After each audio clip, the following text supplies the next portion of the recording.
وإذ قال موسى لقومه اذكروا نعمة الله عليكم إذ أنجاكم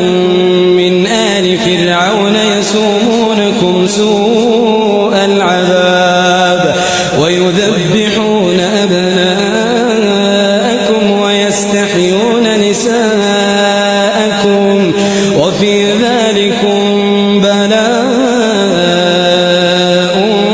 من ربكم عظيم وإذ تأذن ربكم لئن شكرتم لأزيدنكم ولئن كفرتم إن عذابي لشديد وقال موسى